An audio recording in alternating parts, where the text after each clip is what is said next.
Hello and most welcome to 1187 of the H series.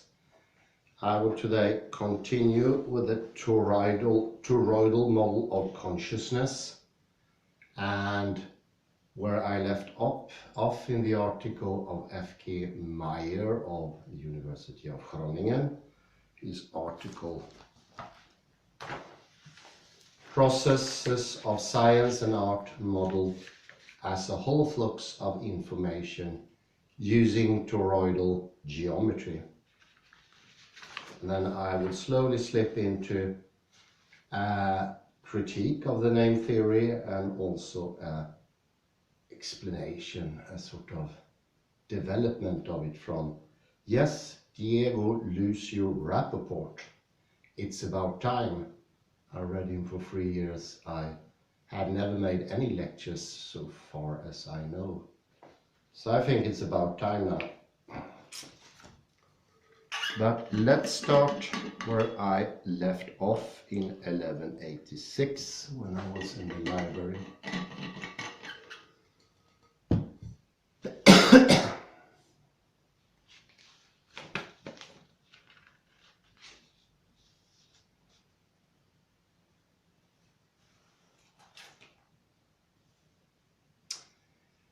The torus in music theory.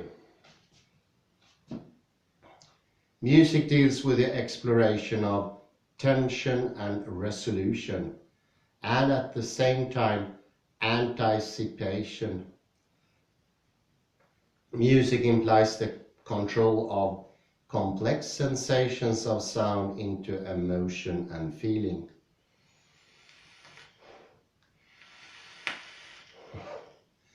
In this sense, music could be said to be more complete than science, for it seeks a harmony between the 4 basic human functions: thought balanced by feeling and intuition rising from sensation.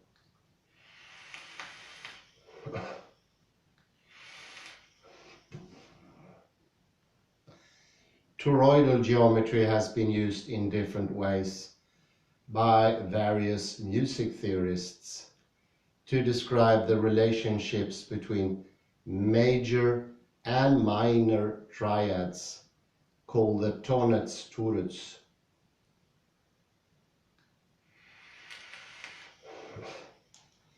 Triangular lattices placed on the torus surface present identical musical constructs, such as chords, regardless of the beginning pitch, and show hexagonal geometry.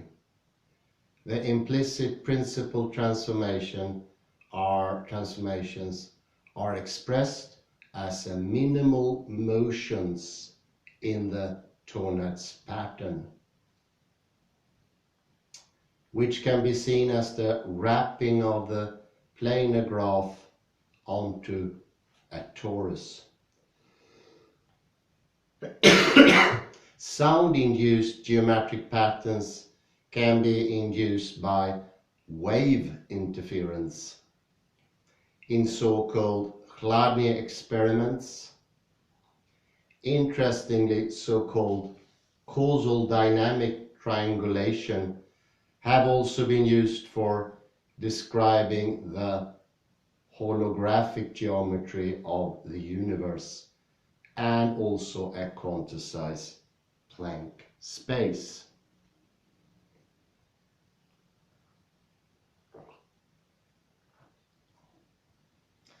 Toroidal information integration and processing, interestingly, is also applied in tonal theory and recently in music studies of Van de Bogart and Forshaw.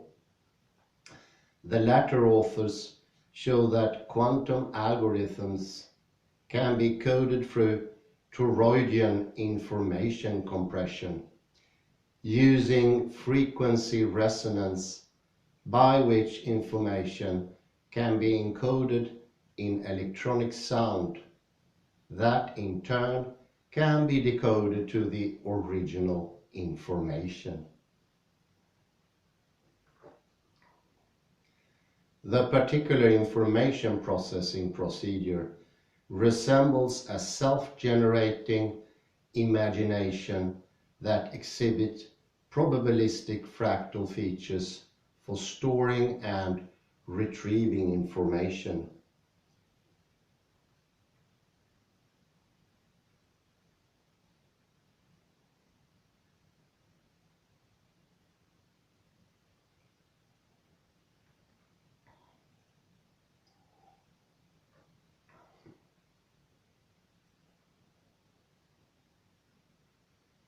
It's incredibly interesting.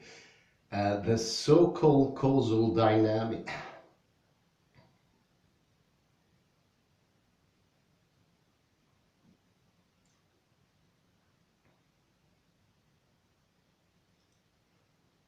I have to reread this, it's just too interesting.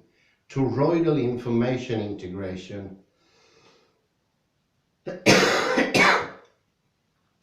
and processing, interestingly, is also applied in tonal theory, and recently in music studies of the Van D. Bogart and Forshaw. The latter author showed that quantum algorithms can be coded through toroidal information compression using frequency resonance, by which information can be encoded in electronic sound that in turn can be decoded to the original information. The particular information processing procedure resembles a self-generating imagination that exhibits probabilistic fractal features for storing and retrieving information, thereby attaining a sort of neuroplastic quality.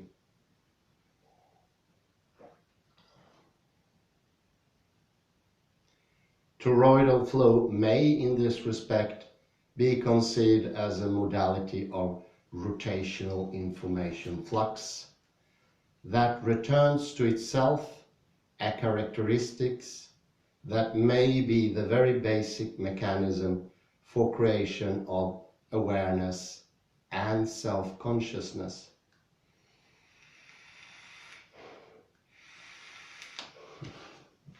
So if you remember the toroidal flow, it's very akin to the quantum field that we imagine goes around us. It's going inside and it's going this way.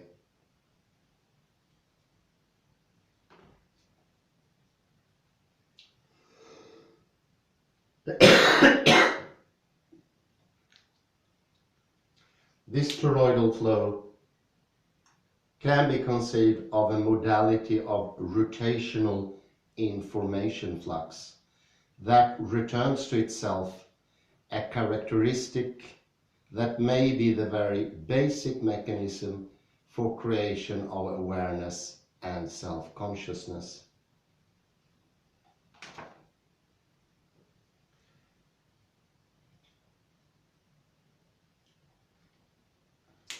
It is generally recognized that from ancient times, music has played a crucial role in the making of modern science. This item was adequately covered in the book of Peter Pesik, who stated that in the natural science of ancient Greece, music formed the meeting place between numbers and perception. For the next 2 millennia, Pesik writes in Music and the Making of Modern Science.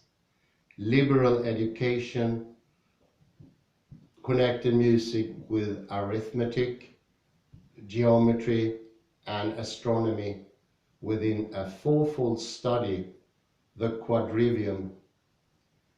Peter Pesik argues clearly that music had a formative effect on the development of modern science.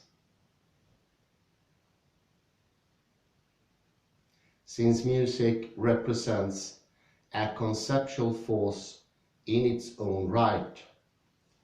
Pesek explored a series of episodes in which music influenced science, moments in which prior developments in music arguably affected subsequent aspects of natural science.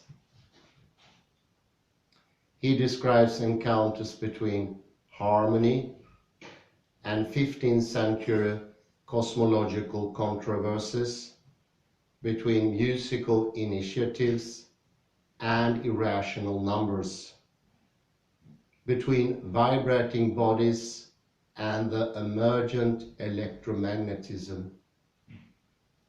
He offered lively accounts of how Newton applied the musical scale to define the colors in the spectrum, how Euler and others applied musical ideas to develop the wave theory of light, and how a harmonium prepared Max Planck to find a quantum theory that re-engaged the mathematics of vibration.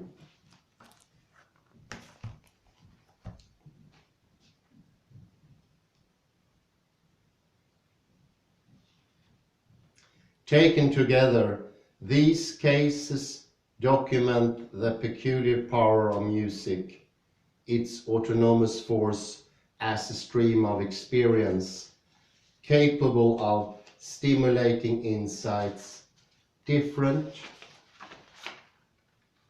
from those mediated by the verbal and the visual. Merrick, 2008, in his masterpiece, Interference Theory, used a toroidal model to describe music as a balance between resonance and damping. He stipulated, though, that harmonic science in history was long suppressed, especially by Western religion and later by mainstream science, until quantum mechanics provided a complete change of mind. The latter is the most clearly reflected on the current ideas of the Nobel laureate Frank Wilczek, 1989. In the article, Why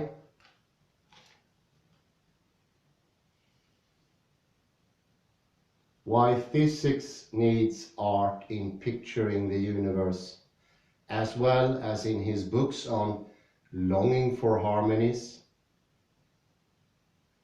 and A Beautiful Question, Finding Nature's Deep Design, respectively.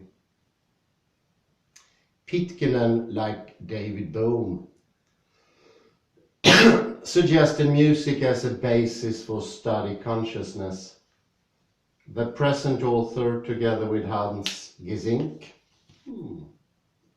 revealed strong evidence for the presence of generalized music, GM scale, with a semi-harmonic character of discrete EMF frequency bands that seem to underline a spectrum of animated and non-animated biophysical phenomena, including the quantum standard model of particles.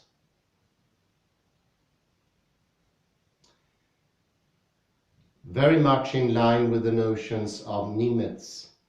Interestingly, the torus model was extensively used in the latter study, as have also been done before by Merrick and Young.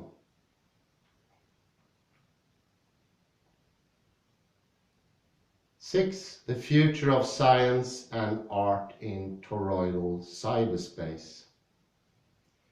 Rosen, 2005, compared real space, mental space, and virtual electronic space that connect them. His claim was that the free topological spaces are similar to a torus.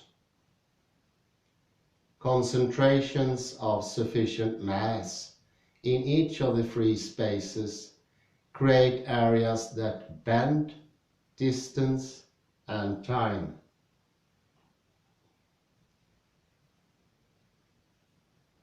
Like the phenomenon of a black hole. Cyberspace can thereby function as the electronic unifier of the free spaces and, metaphorically spoken, enlarges the event horizon of human consciousness.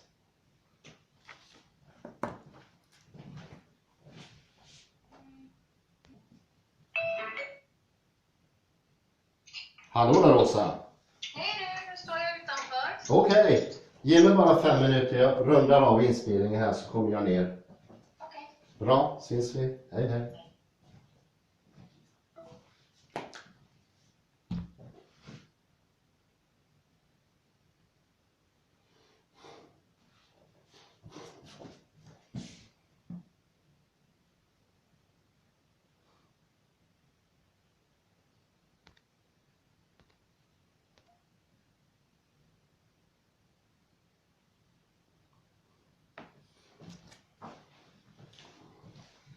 So what we can see here is an expansion of the former quite limited toroidal thinking of information, and we see how it both goes in and then goes out, and in this toroidal flux of information there is a development, a stern development that points directly to the fact that the intertwinement, you might call it entanglement, is what produces the next movement. And this is sternly put the hollow movement in its more powerful action. This is what makes for the spin of reality, constantly moving forward. And it was especially interesting here when it came into music. This Peter Pesik showed that in the development of music, he found how they could inhabit a whole stream of information, and music in itself was a toroidal development, taking the same geometry as the torus. And you can compare that how we regularly see music as a linear development.